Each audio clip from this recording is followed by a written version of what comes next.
Hello दोस्तों, जय हिंद।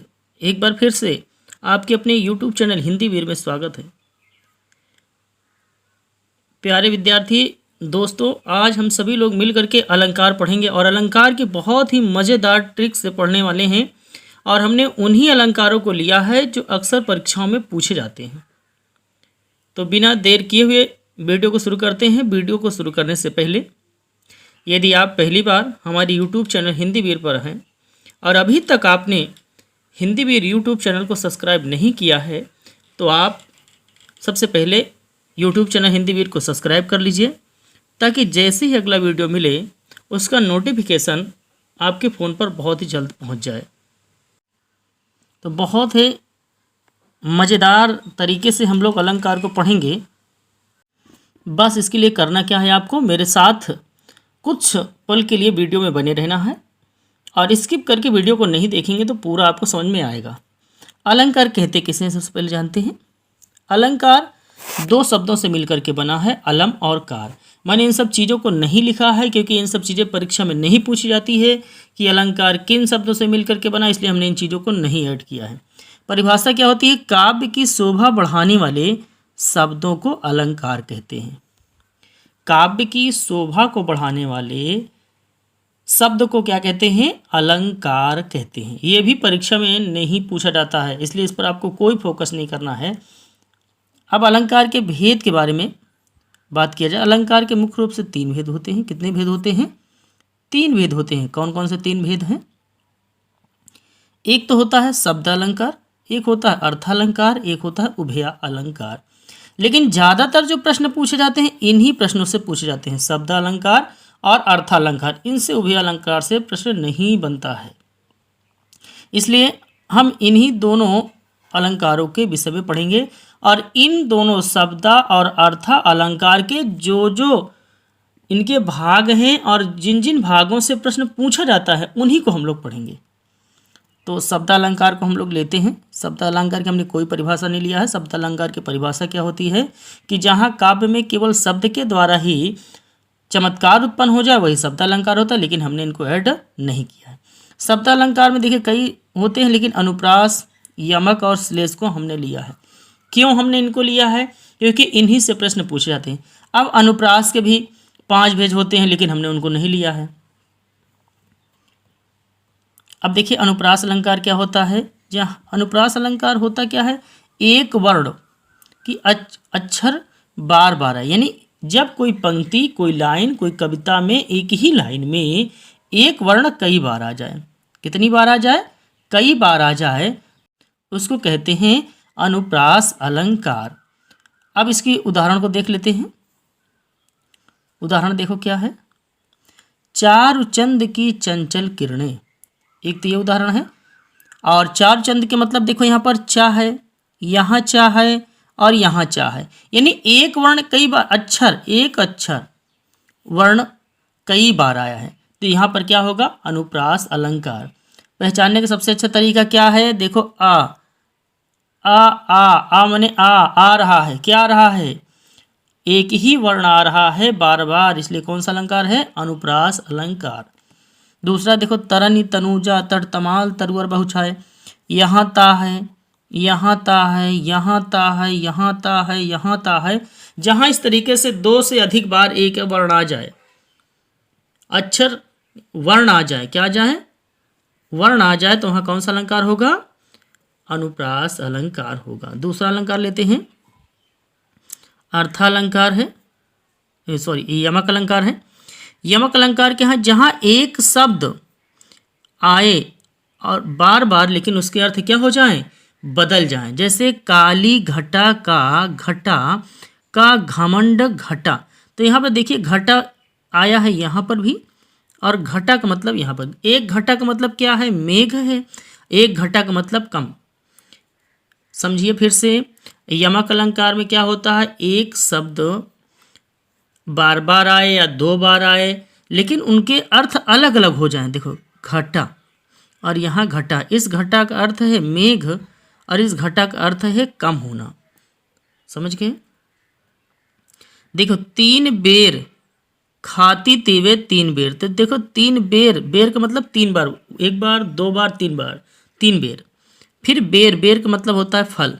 तो यहाँ पे बेर आया है और बेर का अर्थ अलग अलग है, इसलिए यहाँ पर कौन सा अलंकार होगा? यमक अलंकार होगा। श्लेष अलंकार है। श्लेष अलंकार क्या होता है? जहाँ एक शब्द के एक से अधिक अर्थ जुड़े हों। तो जैसे है कि रहीमन पानी राखिए, बिन पानी सब सून, पानी गए न उबरे, मोती मानुस चून। तो देखिए पानी, देखो यहाँ पर भी आया है, पानी यहाँ पर भी आया है, पानी यहाँ पर भी आया है, लेकिन इसका अर्थ क्या है? ये है अर्थ, मोती है, मानुस मनुष्य, चून के अर्थ में है। समझ गए बात को? इसी तरीके से हम लोग पहचानते हैं। अर्थालंकार क्या है? जहाँ शब्द के अर्थ के द्वारा चमत्कार उत्पन्न हो, वो क्या होता है? अर्थालंकार होता है। अर्थालंकार में कई होते हैं, लेकिन हमने उन्हीं को लिया है जो परीक्षा में पूछे जाते हैं। तो सबसे पहले हमने लिया है क्या? उपमा अलंकार। कौन सा लिया है? उपमा अलंकार। जहाँ दो वस्तुओं की समानता या तुलना की जाती है, वहाँ पर कौन सा अलंकार होता है? उपमा अलंकार होता है। उपमा अलंकार की पहचान क्या होती है? सम, समान, सरिस, सा, सी, से और योजक चिन्ह आता है। उपमा अलंकार की पहचान क्या होती है?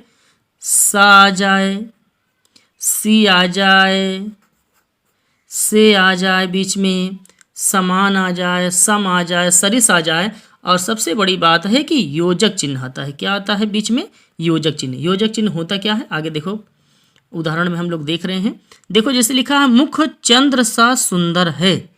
तो ये बीच चंद्र और सुंदर के बीच में जो एक ऐसी लाइन खींची गई है, इसी को बोलते हैं योजक चिन्ह। ये योजक चिन्ह आता है, तो आप समझ जाइएगा। और इसके साथ में क्या आएगा? सा, सी, से आएगा, तो आप समझ लीजिएगा उपमा अलंकार है। परिभाषा आपको याद न होनी चाहिए, लेकिन तरीका आपको याद होना चाहिए। दूसरा देखो, पीपर पात सरिस मन डोला। पीपर पात सरिस मन डोला।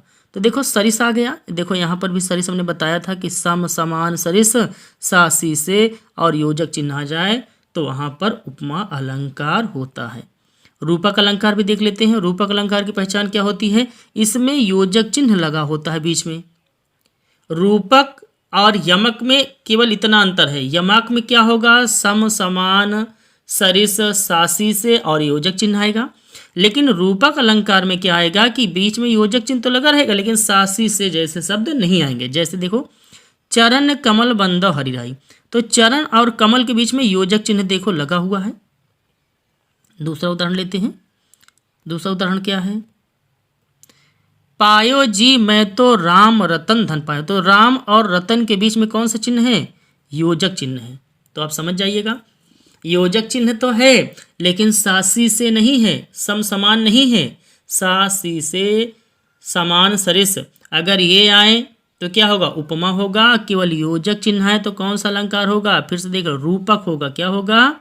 रूपक अलंकार होगा। और देखो उदाहरण देखो क्या है?